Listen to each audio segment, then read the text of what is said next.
دين الأنبياء إنه الإسلام نور وضياء قسما بالله رب العالمين ما ارتضينا غير دين الله دين فهو دين الحق دين الأنبياء إنه الإسلام نور وضياء هذا الدر وهذه الكلم بمديح الهادي تنتظم ضاءت بالمختار الظلم وحلا في مولده النغم. Assalamu alaikum wa rahmatullah and welcome to the Finding Me on the ITV networks. Today with me a very special guest and dear friend Dr. Cori Wielenga. Cori is a senior lecturer in the Department of Political Sciences at the University of Pretoria and has done extensive work on conflict and reconciliation. I thought this would be an ideal opportunity to talk about these things, considering that we are now right in the midst of 16 days of activism where the focus is on gendered violence. And so with that, I'd like to say thank you very much, Cori, for making this time amidst your very busy week, which you just concluded recently. Yes, thanks very much. Cori, you have looked at very many African countries. Your research has focused on conflict, on reconciliation, on justice. What brought you to this particular research topic and why did you choose Rwanda? I think, well, let me start with why I chose Rwanda is because I grew up in Pietermaritzburg in KwaZulu-Natal, and I happened to become friends with the Rwandan community in Pietermaritzburg. And I had this question as I was interacting with this community of people, how they managed to survive something like a genocide and still carry on. Because I was made quite quickly aware that every single one of their lives had been affected by genocide in some way or another. And I remember back in 1994 when the genocide happened, I was a teenager, reading Time magazine articles about the genocide and thinking this is the worst atrocity that any human being would have to survive, and then to meet people who had survived it and had managed to live well after that really astounded me, and I really wanted to find out from them, how did they do that? How did they manage to survive? So that shows actually about the fortitude and the strength of the human character in order to lift ourselves up again after every difficulty, isn't it? Absolutely. I mean, in this community of Rwandans, I was aware that the genocide had been about two different ethnic groups, and within this community, both ethnic groups coexisted peacefully, and they lived very, very well together.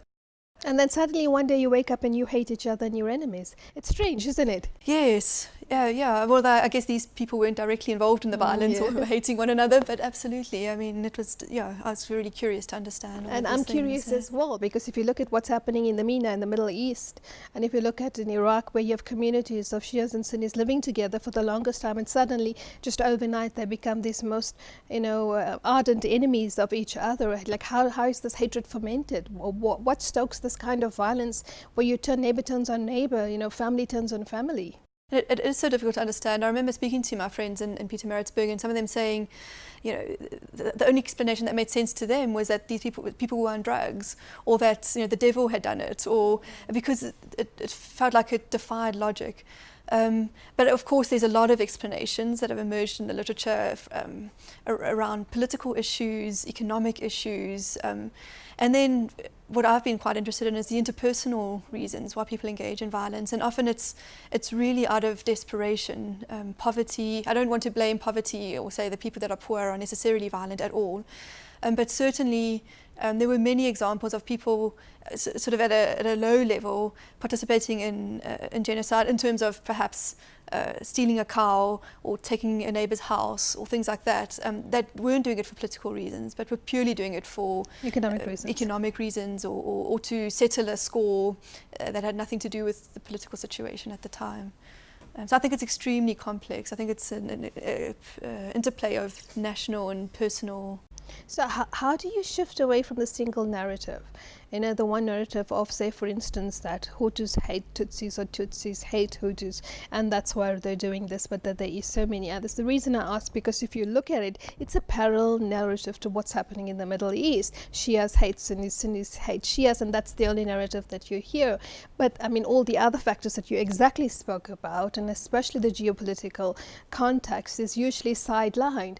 But when you do the research, when you investigate, then you realize that there's so many conflicting issues, and not only that, there's different contexts feeding into various opportunities to foment the violence. Absolutely, and I think it was interesting. Actually, I did my PhD on Rwanda, and it was I took a narrative approach. I was interested in the narratives, and I wasn't aware when I started how many competing narratives there were. But when I was, in a PhD, you always have to have a chapter about the context. And so I was working on this chapter on the context, and I was trying to kind of map out what happened in Rwanda and its history. And I found that every book I read and every person I spoke to contradicted each other. There was no, I think particularly in Rwanda, more than some other places, there just wasn't a clear coherent narrative. And so I kept talking about the narratives. And I think this is what we need to be aware of in every context, is that there are so many competing narratives, and we need to look for the dialogue between the narratives, or the dialectic that's happening, rather than try to simplify it. I think that's what often happens in the media, or even in academic work, that it's so complex, we try to reduce it and make it simple and so on, but we really need to stay with the complexity. Yes, and the complexity and the nuances, isn't it? Absolutely. Because that allows for a more comprehensive understanding of what's actually happening. I'm sure part of that research brought you down to, like you said, the interpersonal, to the whole nature of emotion between individuals, the complex family structures, the challenges that people faced. I mean, was that very emotional for you, that research? It really was. And I think that I may have had a degree of secondary PTSD afterwards. Really, it was, and I mean, that's not to compare it to what people had actually suffered in Rwanda itself, but I think it's impossible to really deeply engage with that context and not be traumatized yourself, which I felt like it was a small price to pay. To tell their story, tell the story, and in terms of, I mean, people there, what they entrusted me with in terms of their stories was really profound. And what I learned from how people survived, how people reconciled, how people forgave, such incredible stories that I heard while I was there. So if you look at the Rwandan context today, do you think that there has been a sufficient amount of accountability, a sufficient amount of redress, addressing justice, issues of justice, or is there a lot of work that still needs to be done? Yes, definitely both. So Rwanda is quite unique. Rwanda implemented the Gacaca trials. I'm trying to remember the exact dates, but I think it was between, I'm going to be wrong, but I think between 2009 and 2012, roughly, if I'm not mistaken. And these Gacaca trials were grassroots hearings that happened in every community across the country. And the statistics that have been released officially by the government are that around 1 million people were tried in this way. There's been some dispute about these statistics, but a very large amount of people were held individually accountable, which is a very interesting approach to justice in a society that's often described as being more collective, where collective responsibility is prioritized over individual responsibility, but this is the way they approached it. So there has been, those Gacaca trials were very, they were extensive in dealing with what happened during the genocide and mapping it and recording it and so on. Some people have argued that it was a bit one-sided, so there was various problems with it.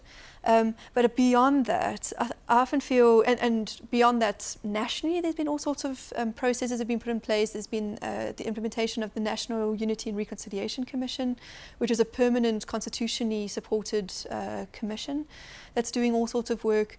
But to me, the real work happens at the community level by individuals on their own initiative. And there's a lot of that happening across Rwanda. And it's the untold stories. I mean, very few people in Rwanda are writing their own stories. There's very little autobiography happening. So these stories are actually lost unless you go and look for them. You go there and you sit down and record it. Would you say then that these trials are very similar to the kind of reconciliation committees that we had in South Africa? It's a little different because they were really at the grassroots. They happened within communities based on a traditional model of restoring or resolving conflicts, based on it, but very much adapted. And that took place simultaneously across the country in all these in every community across the country, which is quite different to the TRC in South Africa, the Truth and Reconciliation Commission, where it was one commission that moved from community to community. So would you say then what you had in Rwanda was something that had a considerable amount of legitimacy in that there was a buy-in from the population at large? To some degree. I mean, it was seen as one-sided justice because those who perpetrated genocide were brought to trial, and that was largely not only, but largely Hutu Rwandans, and it didn't necessarily deal with crimes by the Tutsi or other Rwandans.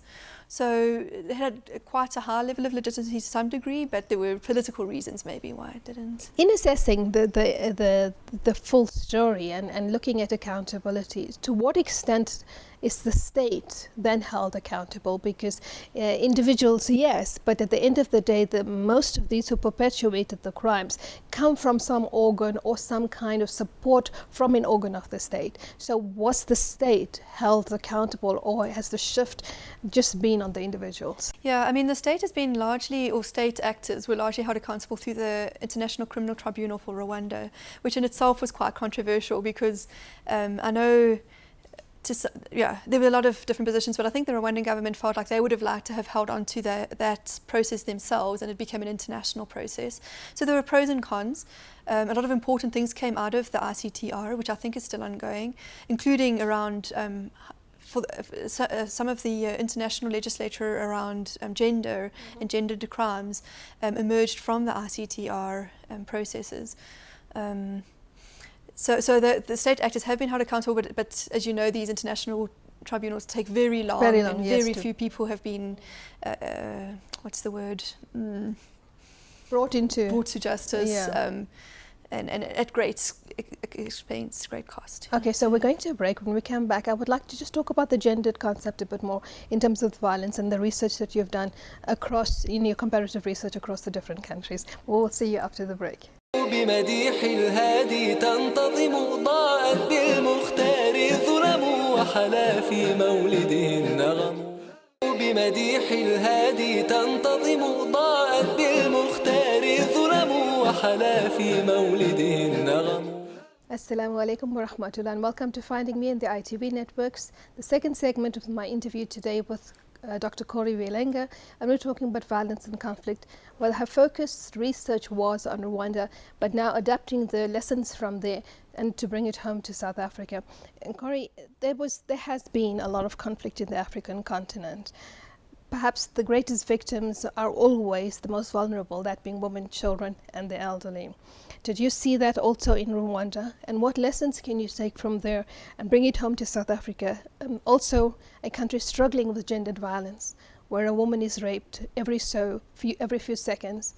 We find an incredible amount of difficulty that women in South Africa face, and especially black women. So how do we relate these kinds of contexts, this kind of conflict, this kind of violence to the South African context, and then start finding solutions? Well, I think one of the first things I'd like to say is that I'm always a bit resistant to paint women in the position of being the victim or the marginalized or the weaker actor. If you look at Rwanda, there has been some research done on women as perpetrators as well, for example, but also women as very active and having a lot of agency in protecting themselves and in their own healing and reconciliation processes and so on. So just to challenge that narrative a little bit. Another face to the woman. Absolutely. Yes. But certainly, I mean, there's been a lot of work done about gender-based violence in Rwanda and the crimes against women during the genocide in particular. And it was a very gendered violence that took place during the genocide for a range of reasons. Partly, I think, and perhaps we can see some of this in South Africa, of men who felt emasculated and perhaps were empowering themselves or reasserting themselves, perhaps is a better word, through gender-based violence. So it often feels to me like gendered violence is the result of things that have really gone skew in a whole of a society, around issues of identity, around issues of gender, of masculinity. I'm not the first person to say that if we really want to combat gender-based violence, we need to start with men and their masculinity and understanding what's going on here. And that was definitely, it was evident in Rwanda, and I think it's definitely evident in South Africa, that there's something that's gone horribly wrong in the whole of society around how we relate as men and women. And so looking at these examples, did you find similarities, or was there different angles or different aspects of the violence that you picked up from your research in the other countries? Well, Rwanda definitely, it was at on a very high scale. It was off the charts. So it comes down to the whole concept of using rape as a tool of war, isn't it? Right, yeah, as a weapon of war. Absolutely. Yes. Yes, whereas in South Africa, it feels like a lot of our violence is domestic violence, not only, but there's definitely a high level of domestic violence. And in fact, I sometimes find when we hear the statistics around gender-based violence in South Africa, we need to bring more nuance to it as well. How much of this is domestic violence? How much of it is violence perpetrated between strangers, for example, which I think will help us to understand the dynamics of what's actually going on. But in Rwanda as well, I mean, often it's said that it's a very peaceful society since the genocide, but in fact there is also very high levels of domestic violence that are not recorded, that are not even recognized sometimes as domestic violence. And this is part of the problem as well, I think. Yes. And the other countries that you have studied? So we've been doing research work in Zimbabwe and Mozambique and Namibia, and also domestic violence is always extremely high. Gender-based violence in general, but I think it's often manifested in terms of domestic violence.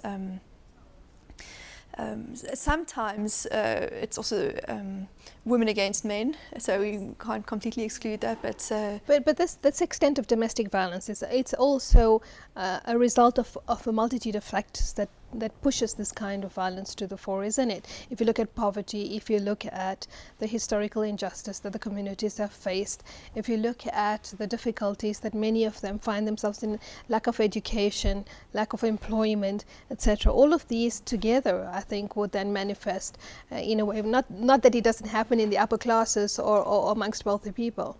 Well, and this is what's actually quite worrying. I've started doing a little bit of research on the statistics globally, and you'll find in very developed countries that the statistics are also extremely high, particularly around domestic violence and violence against girl children. And this makes it very curious. I think I've read somewhere that, for example, in Sweden, 1 in 3 women experience gender-based violence. Wow, and that's a very educated yes. upper-class society. Yeah, so sometimes, you know, on the one hand, I think certainly our history would explain some of what is happening in terms of gender-based violence, but I also think it's a global problem around, and I'm not even sure exactly what it's around, something to do with identity, gender identity. So being cognizant of the fact that these issues are there, that we have problems, we have to find a way forward. And I think part of that discussion is looking at restorative justice or transitional justice. What are these big words and what do they actually mean? Yeah, transitional justice is quite a tricky one. It's a term it's quite a recent term. It's only been around for a couple of decades. And I think people are still grappling to understand what it means and how to understand it.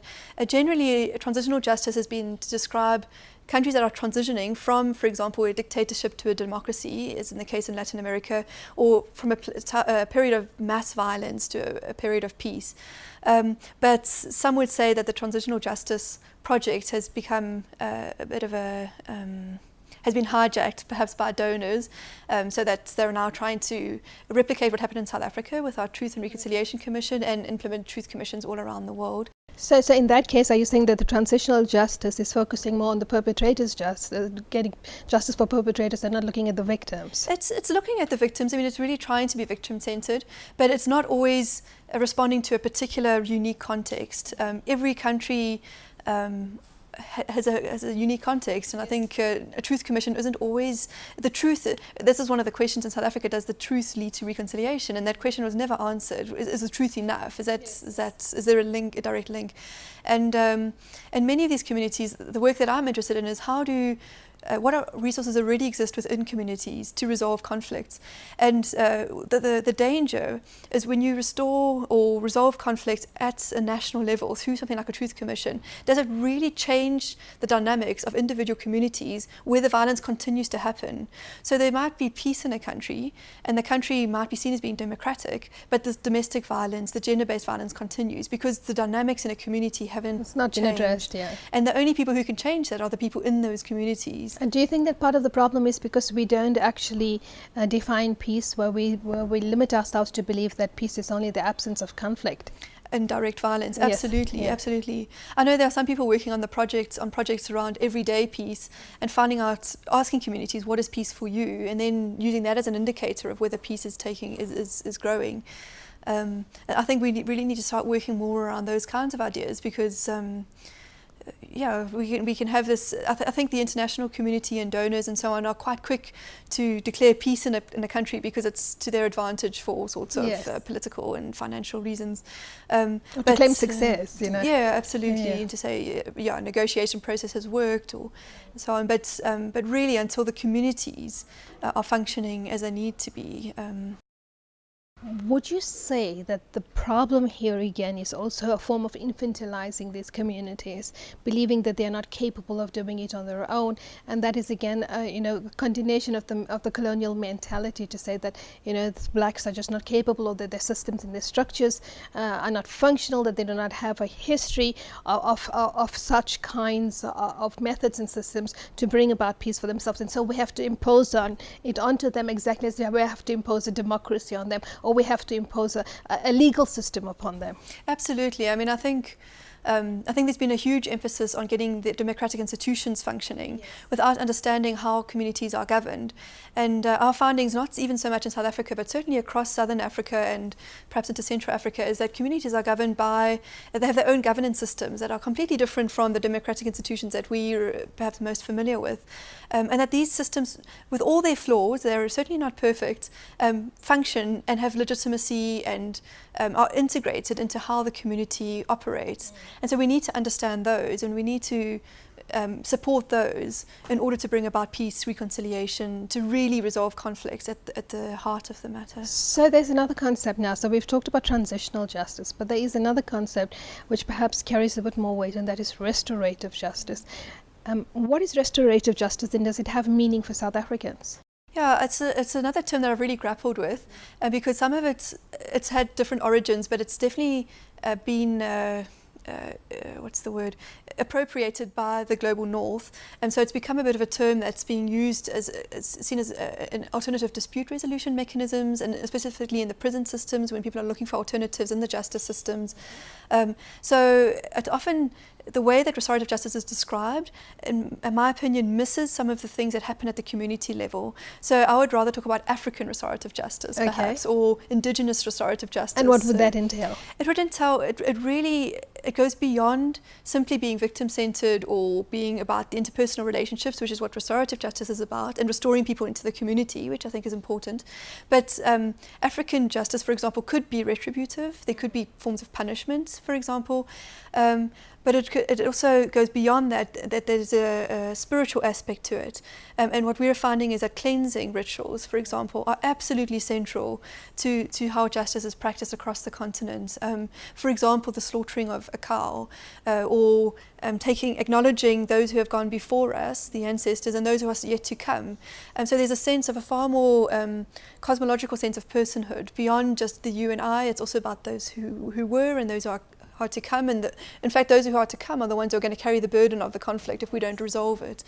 So that whole aspect is often neglected in restorative justice processes and in transitional justice processes. So is there a way forward for South Africans, because the argument is that the Truth and Reconciliation Commission has failed. Transitional justice is a failure in terms of the project. South Africans there is this new rhetoric, the radical claim that, take the land back, etc. We haven't had our justice. Historical injustice is still very visible. There has been redress.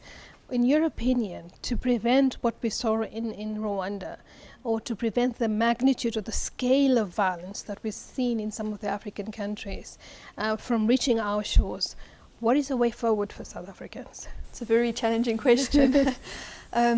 But I really feel like a lot more work needs to be done at the community level and interpersonally.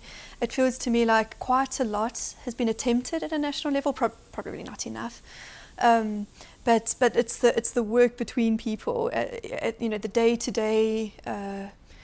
And I really feel like a lot of work needs to be done with white South Africans. Not that all the violence is necessarily between black and white South Africans. It's also, I think, a bit of a stereotyping of our conflict. But a lot of work needs to be done around white South Africans taking more responsibility for what has happened and for going into the future. I think there's a real culture of denial.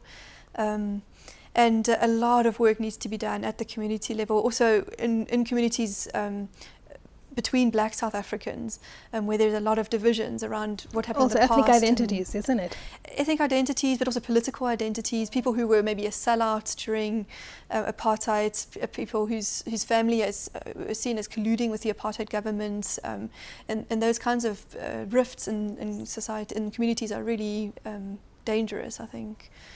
Is there hope for South Africa at a time when many of us are busy wallowing in our pessimism and thinking about all the negative things that have happened in the last year? It seems as if it just can't get worse, and then the next day something more terrible comes forward.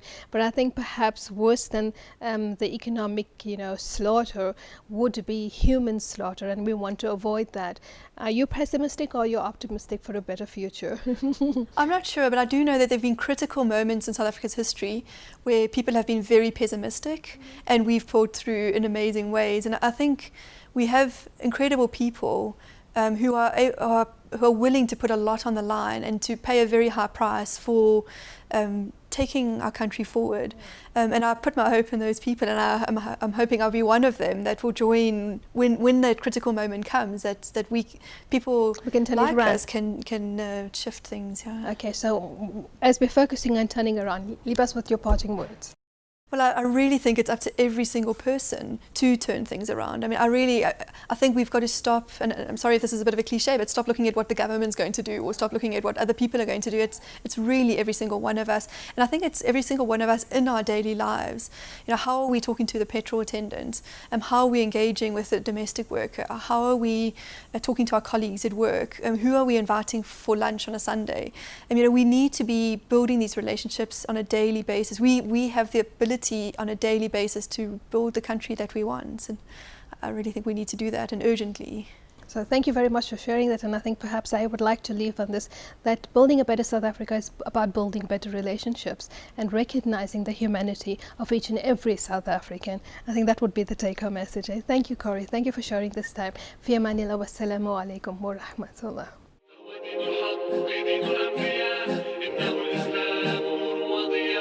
قسما بالله رب العالمين ما ارتضينا غير دين الله دين فهو دين الحق دين الأنبياء إنه الإسلام نور وضياء. هذا الدر وهذه الكلم بمديح الهادي تنتظم ضاءت بالمختار.